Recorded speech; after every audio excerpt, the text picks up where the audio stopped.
पानी इस दुनिया का सबसे ज़्यादा सॉफ्ट सब्सटेंस है, लेकिन अगर किसी हार्ड और रिजिड सब्सटेंस को काटना हो या डिस्ट्रॉय करना हो तो इस काम को करने के लिए पानी का यूज़ करना ही सबसे बेस्ट ऑप्शन होगा, क्योंकि पानी के साथ कोई कम्पीट नहीं कर सकता।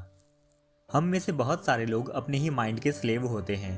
फिक्स्ड आइडियाज़ के साथ जीना और सिर्फ एक ही तरह से सोचना हमें हेल्प ज़रूर करता है इस केओटिक यूनिवर्स में सर्वाइव करने के लिए, लेकिन अगर हम अपनी थॉट्स को फ्लेक्सिबल नहीं रखेंगे और सिर्फ एक ही तरह से सोचेंगे तो इसके नेगेटिव कॉन्सिक्वेंसेस भी हो सकते हैं।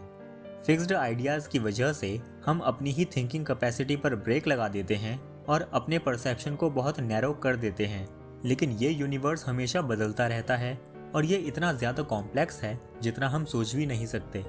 इसलिए अगर हम किसी भी चीज़ के बारे में सोचें तो हमारी अप्रोच फ्लेक्सिबल होनी चाहिए, जो हमारे थॉट्स को फ्लो करे पानी की तरह। एंशिएंट चाइनीज फिलोसोफर लाओ जू अपनी बुक ताओ ते चिंग में थॉट्स और आइडियाज़ को फिक्स्ड रखने के लिए मना करते हैं। अक्सर हम अपनी ही बात पर अड़े रहते हैं क्योंकि हमें लगता है कि अगर हमने सामने वाले की बात मान ली तो उसे लगेगा कि हम कमज़ोर हैं। लेकिन ताओइस्ट फिलोसफी के अकॉर्डिंग सामने वाले इंसान की बात से एग्री करना हमारी वीकनेस को शो नहीं करता, बल्कि स्ट्रेंथ को शो करता है। और इसलिए लाओ जू कहते हैं कि हमें पानी की तरह फ्लेक्सिबल रहना चाहिए। आइए जानते हैं कि अगर हम पानी की तरह फ्लेक्सिबल हों तो इससे हमें क्या क्या बेनिफिट्स मिलेंगे। ताओइज्म फिलॉसफी में हम नेचर को बहुत क्लोजली स्टडी करते हैं और नेचर में जितनी अपोजिट चीज़ें हैं वो इस यूनिवर्स को वर्क करने में हेल्प करती हैं। जब हम नेचर को ताओइस्ट लेंस से क्लोजली रीड करते हैं तब हमें दो फोर्सेस दिखते हैं, यिन और यांग, या ये कहें कि एक फेमिनिन और दूसरा मस्कुलिन। यांग में इंक्लूड होते हैं एक्टिव एलिमेंट्स जैसे कि speed, restlessness, productivity, excitement, aggressiveness और बीइंग आउटगोइंग। लेकिन इसमें कुछ दूसरी चीज़ें भी इंक्लूड होती हैं जैसे हार्डनेस, ड्राइनेस और स्टिफनेस। वहीं दूसरी तरफ यिन में इंक्लूड होते हैं पैसिव एलिमेंट्स जैसे कि silence, receptiveness, not reacting, softness और फ्लेक्सिबिलिटी। हमारा कल्चर लाइफ के यांग एस्पेक्ट्स को ज़्यादा फॉलो करता है। हम अपनी जगह पर फर्मली खड़े रहना चाहते हैं क्योंकि हमें लगता है कि हमारे थॉट्स और आइडियाज़ सही हैं और दूसरों को भी हमारी बात माननी चाहिए।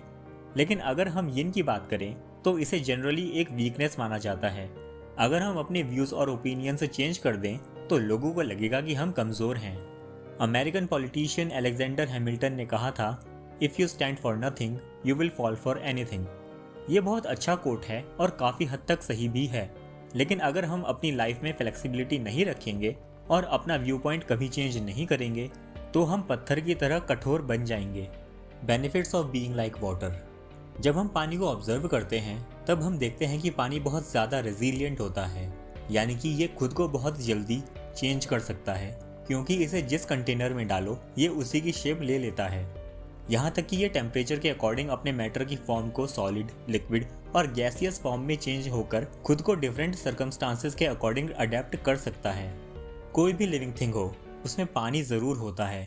वाटर की सॉफ्टनेस लिविंग थिंग्स में स्ट्रेंथ ऐड करती है, उनको फ्लेक्सिबल बनाती है और आउटसाइड सर्कमस्टांसेस से लड़ने के लिए उन्हें रेजिलिएंट बनाती है। लाओ जू ने अपनी बुक में लिखा है, the living are soft and yielding, the dead are rigid and stiff. Living plants are flexible and tender, the dead are brittle and dry. जो चीज़ें ब्रिटल और ड्राई हैं वो इजीली टूट जाएंगी, यानी कि वो मरी हुई चीज़ों के बराबर ही है। जो लोग अपनी थॉट्स, आइडियाज़ और ओपिनियंस को फ्लेक्सिबल नहीं रख सकते उन्हें अपनी लाइफ में चेंज को हैंडल करने में प्रॉब्लम होती है। ऐसा इसलिए होता है क्योंकि उन्हें अपनी लाइफ में हर चीज़ परमानेंटली चाहिए होती है। लेकिन लाइफ में कुछ भी परमानेंटली नहीं रहता और जब हम इस बात को इग्नोर कर देते हैं तो चेंज आने पर हम खुद को संभाल नहीं पाते। लाइफ में चेंज किसी भी फॉर्म में आ सकता है। कुछ स्मॉल चेंजेस तो आते ही रहते हैं, लेकिन कभी कभी कुछ बिग चेंजेस भी आ सकते हैं, जैसे कि दूसरी कंट्री में शिफ्ट हो जाना, डाइवोर्स या फिर डेथ। अगर हम लाइफ को एक रिवर से कंपेयर करें तो हम देखेंगे कि रिवर के कोर्स में भी छोटे छोटे मोड़ आते रहते हैं, लेकिन इसके कोर्स में कोई बड़ा चेंज भी आ जाता है जिसकी वजह से ये बहुत बदल जाती है। इसका समुद्र के साथ मिल जाना भी एक बड़ा चेंज ही है जिसमें इसकी डेथ हो जाती है। लेकिन चाहे कुछ भी हो जाए ये पानी हमेशा चलता रहता है, चाहे लैंडस्केप कैसा भी हो, चाहे सिचुएशंस और सर्कमस्टांसेस कैसे भी हों। और एंड में जब ये अपनी डेस्टिनेशन तक पहुंच जाती है तो ये बिना किसी रेजिस्टेंस के समुद्र में मिलकर अपनी फॉर्म को कम्प्लीटली चेंज कर देती है। हमें भी अपनी लाइफ ऐसे ही कंटिन्यूस फ्लो में जीनी चाहिए। चेंज को एक्सेप्ट करते हुए हमेशा आगे बढ़ना चाहिए। हमें किसी भी चेंज से डरना नहीं चाहिए, नॉट इवन डेथ। लेकिन जब हम कंटेनमेंट में हों, जैसे जार में रखा हुआ पानी, तो तब हम एक ही जगह पर रहेंगे जब तक हमारे सर्कमस्टांसेस चेंज नहीं हो जाते। लाओजू अपनी बुक में कहते हैं कि सॉफ्ट हार्ड को ओवरकम कर लेता है। उन्होंने पानी को एज अ मेटाफर यूज किया है। पानी सॉफ्ट और फ्लेक्सिबल होता है, लेकिन इसके पास इतनी पावर होती है कि ये हार्ड चीज को भी डैमेज कर सकता है, जैसे कि स्टोन और मेटल। ये बात सब लोगों को पता है, लेकिन लोग इसे अपनी लाइफ में फॉलो नहीं करते हैं। इसलिए हमें ये पता होना चाहिए कि पानी की तरह सॉफ्ट रहकर हम कौन से हार्ड सर्कमस्टांसेस को ओवरकम कर सकते हैं। फर्स्ट ऑफ ऑल, ताओइज्म की फिलॉसफी के अकॉर्डिंग हमें किसी भी चीज़ को फोर्स नहीं करना चाहिए। अगर हम अपनी लाइफ का ही एग्जाम्पल लें तो हम देखेंगे कि जहाँ पर भी हम फोर्स का यूज़ करते हैं, या ऐसा कहें कि जो काम हम फोर्सफुली करते हैं, वहाँ पर हम एग्जॉस्ट फील करते हैं और हमें डिज़ायर्ड रिजल्ट्स भी नहीं मिलते हैं। लेकिन इसका मतलब ये भी नहीं है कि हम हाथ पे हाथ रख कर बैठे रहें और कभी भी फोर्स का यूज़ ना करें। जहाँ पर कोई काम फोर्सफुली करना हो, वहाँ पर फोर्स का यूज़ ज़रूर करें। लेकिन लाइफ में ऐसे बहुत सारे केसेस होते हैं जहाँ पर फोर्सफुली काम करने के बजाय सॉफ्ट अप्रोच ज़्यादा सही होती है। इसको एक एग्जाम्पल से समझते हैं।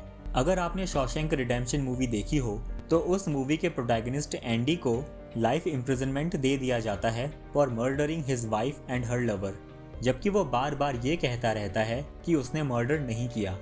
19 साल जेल में रहने के बाद वो जेल से भागने में सक्सेसफुल रहता है और मैक्सिको चले जाता है। जेल से भागने के लिए एंडी सॉफ्ट और बहुत कॉशियस मेथड्स का यूज करता है, शायद इसलिए कि वो एक बैंकर था और लॉन्ग टर्म का सोच सकता था, और उसे पता था कि प्रेजेंट में लिए हुए स्मॉल एक्शंस फ्यूचर में हमें बड़े चेंजेस लाकर देते हैं। एंडी को जियोलॉजी में भी काफ़ी इंटरेस्ट होता है, जिसका वो यूज़ करता है प्रेशर और टाइम को स्टडी करने के लिए। तो इस मूवी में एंडी फ्रेंडली और हेल्पफुल बनकर अपनी इंटेलिजेंस का यूज़ करके वो जेल के करप्ट वार्डन का ट्रस्ट गेन कर लेता है, जिस वजह से वार्डन उसे कुछ प्रिविलेजेस दे देता है। At the same time Andy 19 साल तक एक टनल भी खोदता है जहाँ से वो जेल से भागता है। इसका मतलब एंडी सिर्फ सॉफ्टनेस का ही यूज़ नहीं करता, बल्कि वो फोर्स का भी यूज़ करता है अपना ऑब्जेक्टिव अचीव करने के लिए। इसलिए हमें किसी भी चीज़ को फॉर ग्रांटेड नहीं लेना चाहिए। हमें हमेशा नई नई बातें सीखते रहना चाहिए और चेंज को एक्सेप्ट करना चाहिए, और ये तभी पॉसिबल है जब हम पानी की तरह रेजिलिएंट हों। आई होप ये वीडियो आपको अच्छा लगा होगा। Thank you for watching and please subscribe.